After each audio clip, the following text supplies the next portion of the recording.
Good morning, everybody. I hope you are all having a lovely Sunday morning and a wonderful start to the new week. My name is James and I'm with Anne. Hello. And this is our first attempt at a podcast or something like a podcast. We are hoping that it may well be something that could come out on a Sunday morning. So this is our first attempt and it'll be really interesting to see what feedback we get, how you feel about it. We're genuinely beginners at this.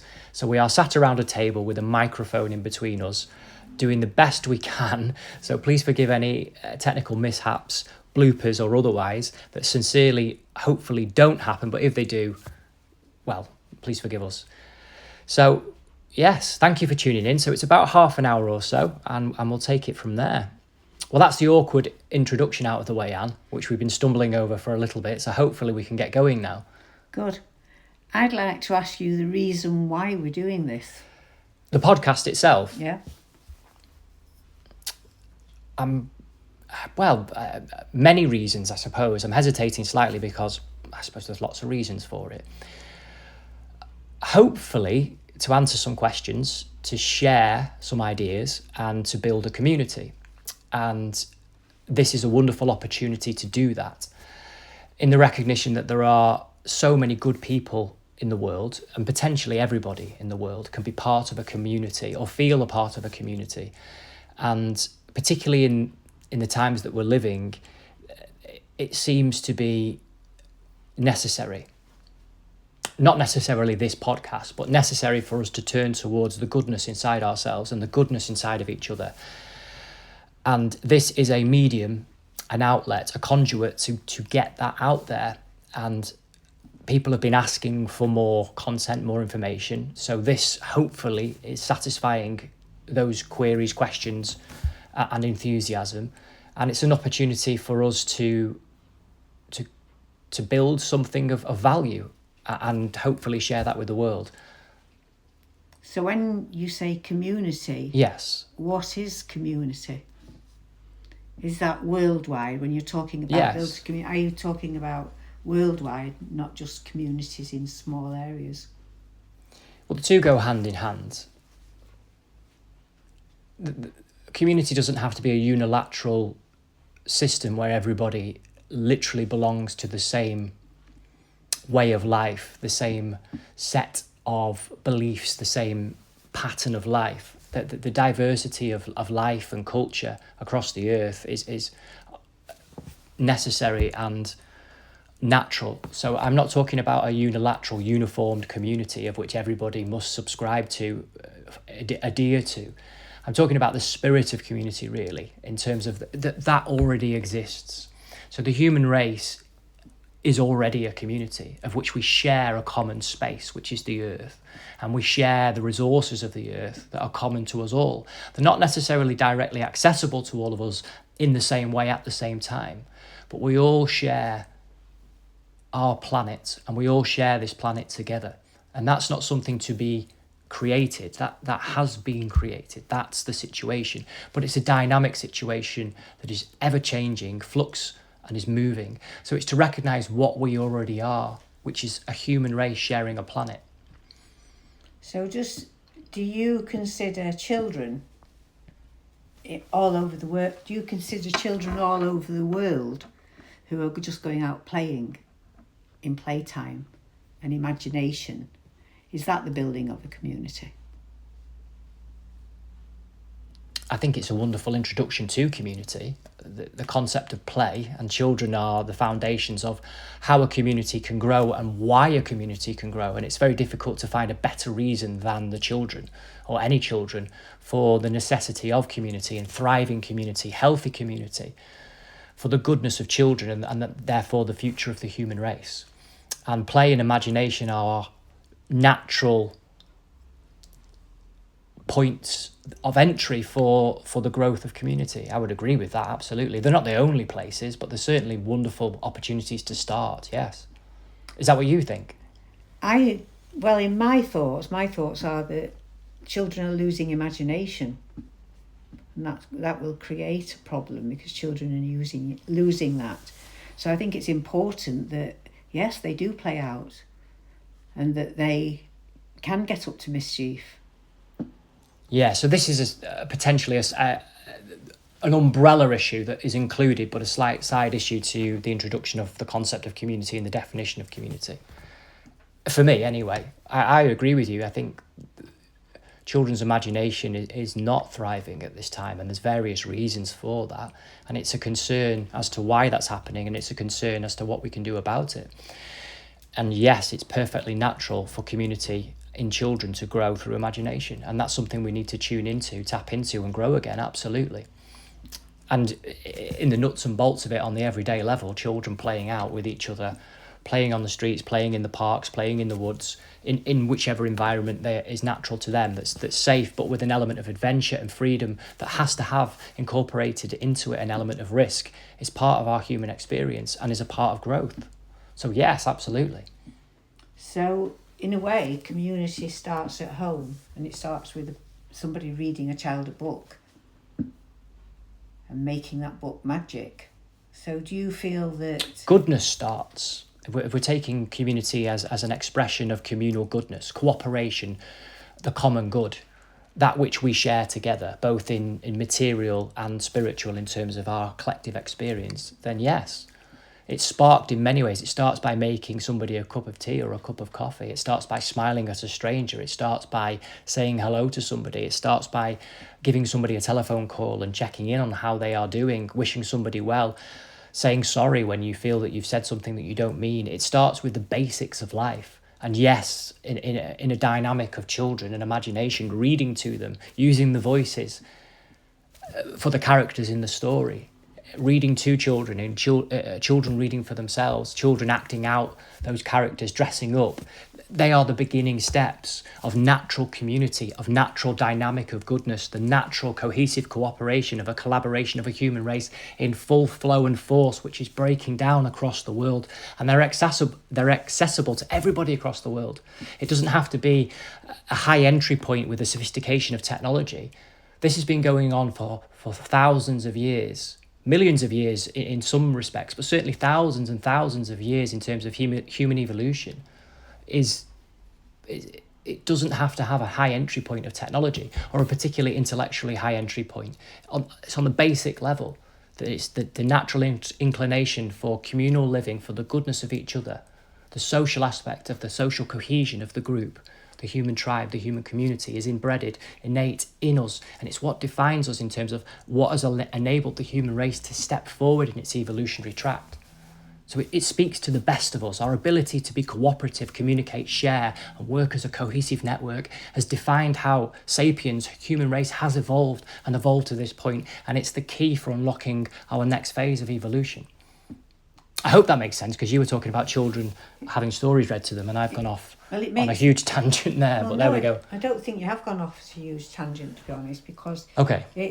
It shows me that I start off as children, but your explanation has naturally gone into adulthood.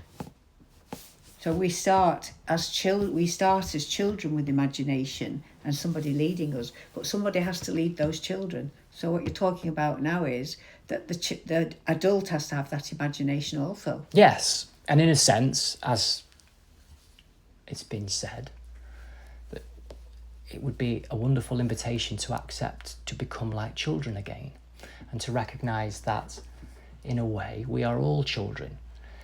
Not necessarily in adulthood from the perspective of losing our ability to function, the ability to carry out tasks, and become childlike in our language, in our attitude to life, but childlike in our awe and imagination, childlike in our wonder, childlike in our naivety, to see things with fresh eyes, to taste things again, to truly see and feel the world, and to truly care about each other, and to see that the profound is in the ordinary, the extraordinary is in that which is every day. And like a child can be mesmerised. You can get a child a present, can't you, for birthday or Christmas, or and children quite often, you might have put a tremendous amount of thought and energy, and maybe the gift is quite expensive as well. That's not the point.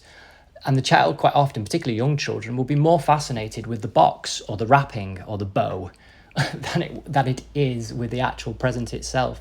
To the child, the wrapping paper or the patterns or the bow can be as interesting and as, for very young children, as chewable and as bangable and as rippable as the present itself. And that shows that to the child, a piece of wrapping paper is fascinating. And I'm not saying that we should all go and find wrapping paper fascinating, literally, although we might do. I'm saying that attitude to life has gone, mostly.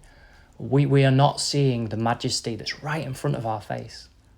And to regain that and to become like children again in that sense naturally brings us back to community. It naturally occurs. It's not something that needs to be prescribed, that we have to follow like a method. It's already in us. It's there, present already, for us to remember who we are and rekindle, reawaken, and we can remerge again as a collective human race.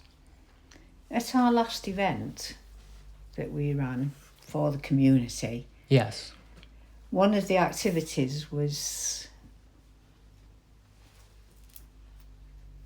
What are you trying to say? Anne's doing some strange...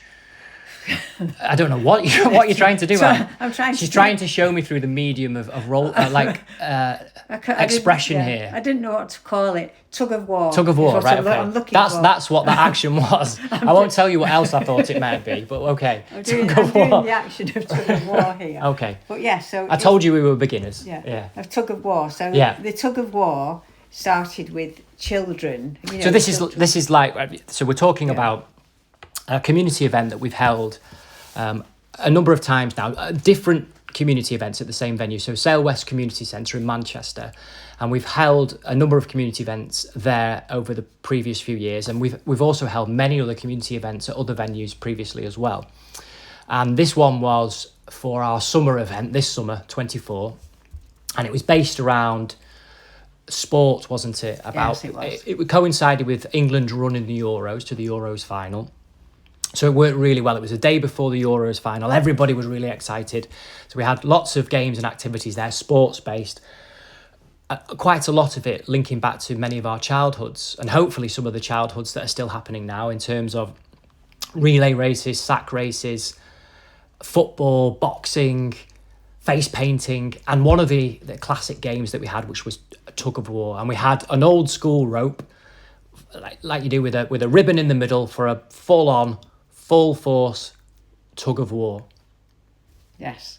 So for me, that tug of war was bringing of communities together. Yes. Not just communities, it was families, because the fathers decided that they wanted to join in with the tug of war. Yeah, they did. And like everything, they forgot about the children. So you've got children who are in a tug of war who are all falling backwards, and their hands, they're feeling the rope on their hands. But the joy of the families together just doing an ordinary activity, for me, was wonderful. Yes, I agree. That's what community is. Yeah. There were no phones. That's what I liked, is that nobody had a phone out. That was neither adults or children. Yes. So people had to talk. Yes. So we're naturally providing a conducive environment for people to engage with each other, and they want to. And that's so wonderful and so refreshing. What was commonplace is now refreshingly different. And I think it's what everybody's now starting to recognise that we're looking for, that direct, authentic, spontaneous, actual human interaction, actual conversation, eye contact, physical contact in terms of what's, appropriate, but genuine human warmth and community in action. Love in action, genuine community in action. And it is a privilege to see and be a part of. It's wonderful. It's just talking, watching children having their face painted. Yeah. Children, one child who couldn't communicate at all. Yes. Yet she sat and had her face painted, and the joy on her face after she'd had it done. Yes. So that's what community is to me, and that's what we're trying to do. It's community unity. Is there a difference between community and unity? Well, for our purposes this morning, there doesn't need to be, does there? I suppose unity is embedded in the word community, and community is the actioned unity. So maybe unity put into action becomes community. something like that. It doesn't matter in terms of the semantics of it. They're the does, same thing, really. Yeah, it does sometimes. But when you speak to it about it like that, when you say community and unity, maybe to get unity, we have to have community. We have Absolutely. to have the whole world. There's so a I lot. was talking about a war. Yes. Even in war, is there not community between the factors who are causing that war? Mm. So without that community, how do we get the unity? Absolutely. I think one of the main issues is that there's a lot of focus about community and communities and identifications within communities. And some of that's positive. But it's still discriminating between different communities as a differentiation, a point of difference. And it exists. It would be remiss and foolish to not acknowledge that. And of course it exists. But if we're looking at a cohesive community spirit, then it must flow through everything and everyone. So it's the integration and the collaboration and the cooperation of the larger group, which is the human race. So therefore, that dissolves down different sides. So people can have opposing points of view, different types of communities, and those communities can be celebrated together and celebrate each individual and each collective community's identity and difference. And that should happen. But we should be integrating ourselves with each other in celebration of our differences, but mostly in recognition of what unites us, because there's infinitely more that unites us as the human race than there is that divides us. We're so prefixed and preoccupied and completely perplexed by the differences and the divisiveness of what causes us and them, that we have forgotten that we are one human race. Yes. We are one tribe, one nation, one people. The race of humanity, the people of humanity, but a complete multitude of individuals with a complete plethora of different perspectives. Sometimes those perspectives are opposing, sometimes staunchly opposing, sometimes opposite. But even still, the unity truth is superseding it always if we remember it. Yes. So we must hold that always for community and the essence of community to always underpin and provide the ground of being for humanity. On another level. Yes. Many years ago, and I'm going many years ago, I read a book called Pillars of the Earth. Ken Follett. Yes, it's a brilliant book, isn't it? And it was made into a television series. If anybody wants, if somebody doesn't read but they'd like to see it visually, it was a very good series. Yeah, so the Pillars of the Earth. Yeah. I think it was about 10 or 15 years ago now, something like that. And it's not as good as the book because the book is enormous to read, but you can't put it down. And that's about generations of families who built Durham Cathedral. Wow. And it's going into their lives and how people lost their lives building this beautiful building. So we've just been to Durham. James, Jackie and myself have been to Durham and to this cathedral. But on the way, we also went to other cathedrals that we've seen, looking at architecture. I'm not talking about religion or anything at the moment. I'm looking at the magnificent architecture in these old buildings. Yes. And it's feeling, are we losing that feeling?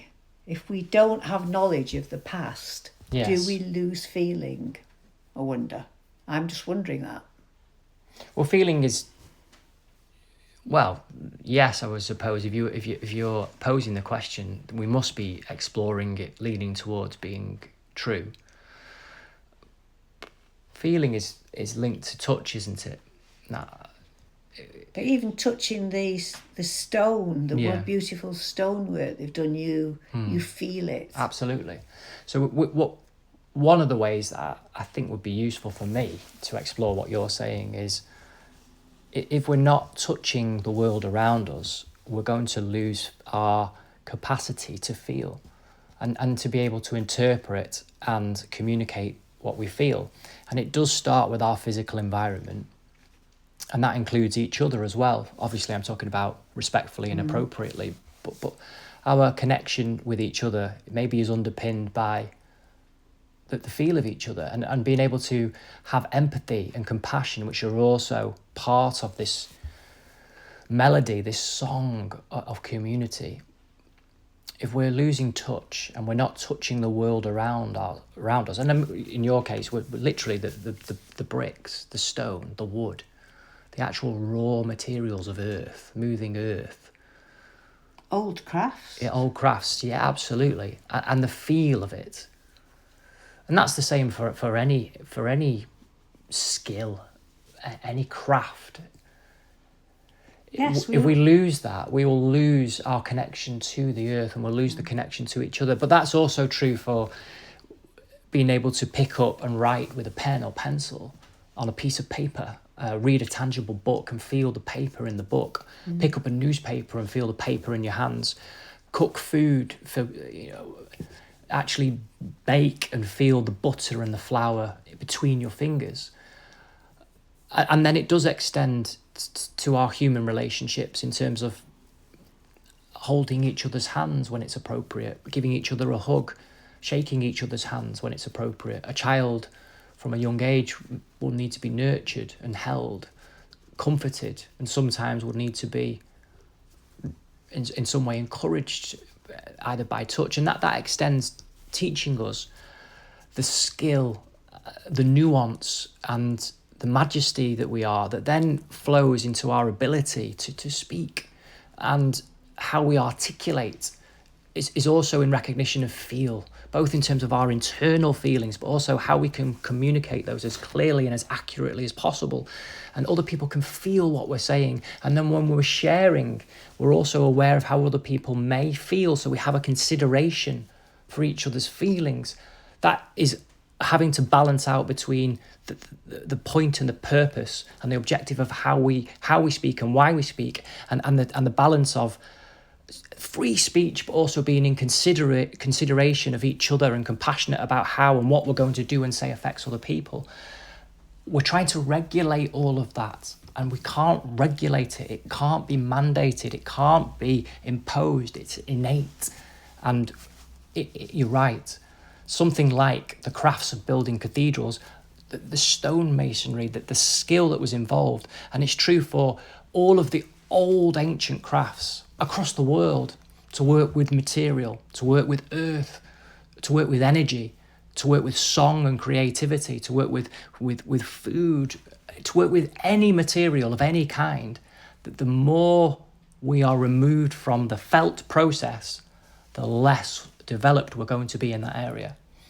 And that's a conundrum for us in a technocentric, quickening world that's integrating more and more technology and removing human touch and human deliberate feel from each step of the process. And the irony is including this, in a sense, because we're using the medium of technology to communicate our conversation this morning. So we are in that conundrum, even ourselves. I agree, and I agree with what you're saying, because the equipment we're using in the very beginning, we've done this 100 times. That's an exaggeration. We haven't done it 100 times. But that technology did make us very, very stunted in the beginning.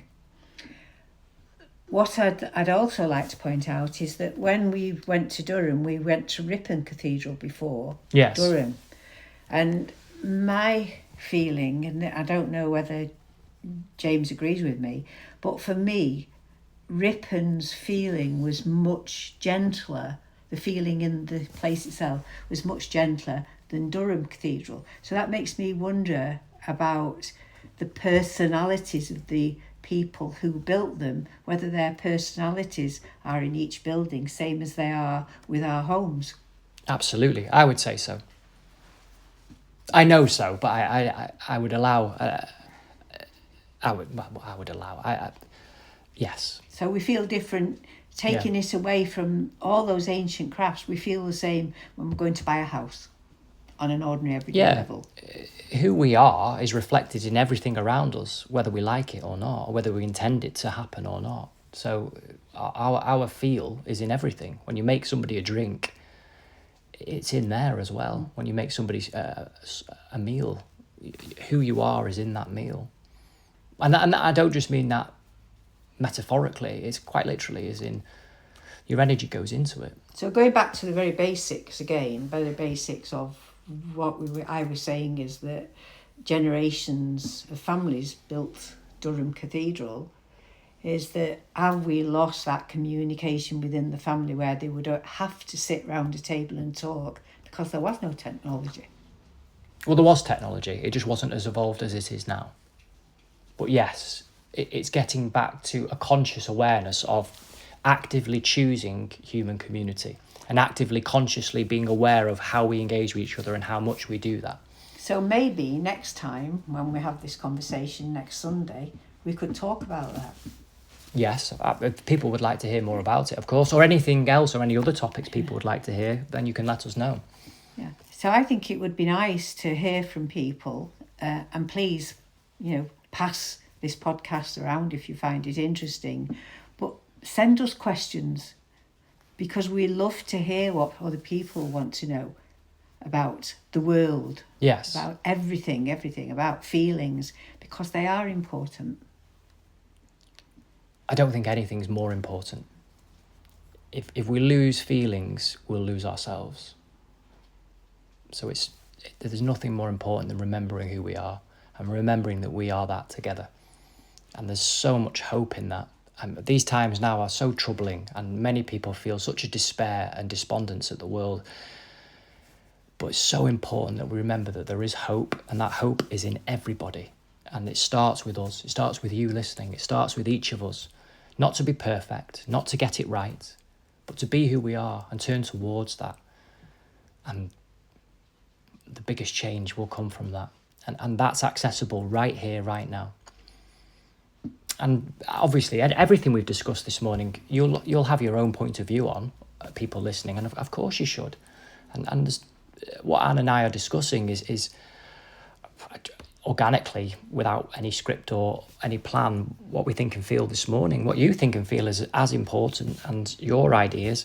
So if we're encouraging conversation, and we're encouraging people to think for themselves, for you to think for yourself, to share with yourself and with other people if you'd like to, how you think and feel, in the recognition that we're not all going to conclude, explain and see things the same, but we can agree that we are one human race. That's possible. What that means is something else. But we are, it's true. And the feeling of it